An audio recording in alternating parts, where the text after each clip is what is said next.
CM Revanth Reddy కుర్చీపై సంచలన వ్యాఖ్యలు చేశారు కేటీఆర్. అయితే మరో 3 ఏళ్లు అధికారంలో ఉంటానంటూ రేవంత్ చెప్తున్నారని, ఆయన సీటుకు గ్యారంటీ లేదంటూ కేటీఆర్ సంచలన వ్యాఖ్యలు చేశారు. అయితే ఇందులో అనూహ్యంగా ఖమ్మం, నల్గొండ నేతల ప్రస్తావన అయితే వచ్చింది. అది దీనికి సంబంధించి మరింత సమాచారాన్ని మా ప్రతినిధి ఖమ్మం ప్రతినిధి నవీన్ అందిస్తారు. నవీన్, చెప్పండి. మనం చూసుకున్నట్లయితే కేటీఆర్ హాట్ కామెంట్స్ ఇంత క్లియర్ గా చేశారు. అసలు నిజంగా ఖమ్మంలో కాంగ్రెస్ పరిస్థితి అసలు ఏ విధంగా ఉంది? అసలు కేటీఆర్ చేసిన ఈ వ్యాఖ్యలను ఎలా చూడొచ్చు?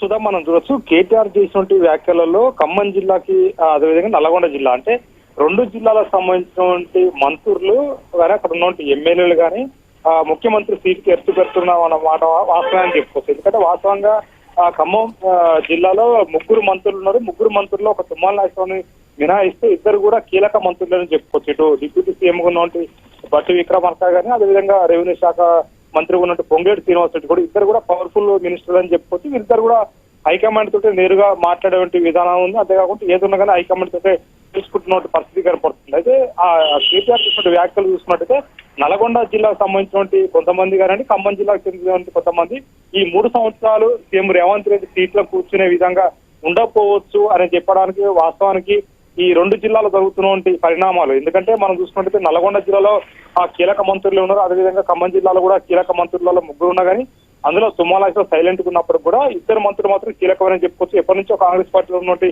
డిప్యూటీ సీఎం ఉన్నటువంటి బట్టి విక్రమార్క కానీ ప్రజెంట్ గా ఉన్నటువంటి ఏదైతే రెవెన్యూ శాఖ మంత్రి ఉన్నటువంటి పొంగేటి శ్రీనివాస్ రెడ్డి కూడా పూర్తి స్థాయిలో కూడా హైకమాండ్ కి దగ్గర ఉన్నటువంటి పరిస్థితి కాబడుతుంది. పూర్తి స్థాయిలో కూడా వాళ్ళు ఒక కమాండింగ్ అంటే జిల్లాలో ఒక పట్టు ఉన్నటువంటి మంత్రులు అని చెప్పుకోవచ్చు. ఎందుకంటే తుమ్మల నాగేశ్వరరావు మంత్రిగా ఉన్నప్పటికి కూడా ఆయనకున్న క్యాడర్ కానీ ఆయనకున్నటువంటి విధి విధానంలో కూడా ఆయన ఎక్కడ కూడా లైన్ క్రాస్ కాదు. కానీ మిగతా 2 మంత్రులు ఎందుకంటే కాంగ్రెస్ పార్టీలో మొదటి నుంచి బట్టి విక్రమార్క ముఖ్యమంత్రి సీట్ ను కూడా ఆశించినటువంటి పరిస్థితి అందరికీ తెలిసిందే. ఆయనకి ఉప ముఖ్యమంత్రితోటే ఆయన సర్దు పెట్టుకున్న పరిస్థితి కాబడుతుంది. కానీ పొంగేటి శ్రీనివాస్ రెడ్డి కాంగ్రెస్ పార్టీలో జాయిన్ అయిన కాంచి కూడా ఆయన ఒక వర్గాన్ని ఫామ్ చేసుకుంటున్నాడు.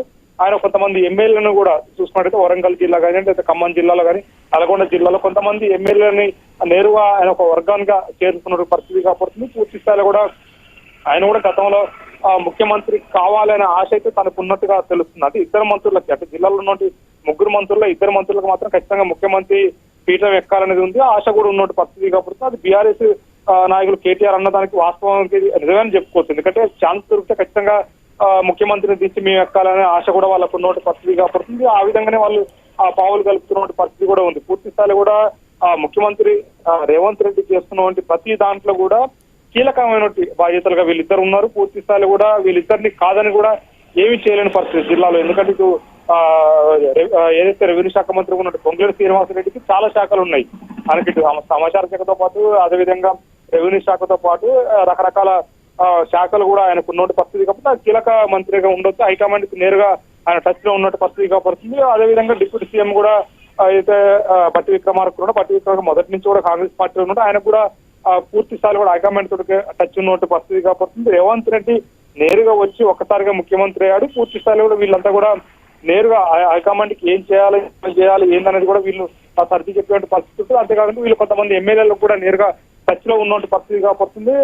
కేటీఆర్ చేసిన వ్యాఖ్యలలో ఈ 2 జిల్లాలు చేయడం కారణం కూడా ఎందుకంటే వాస్తవం ఉంది కాబట్టి కొద్ది గొప్ప అది గాలి చోకుతుంది కాబట్టి ఆ వ్యాఖ్యలు చేసినటువంటి పరిస్థితి కనపడుతుంది. Sudha. Right Naveen, thank you.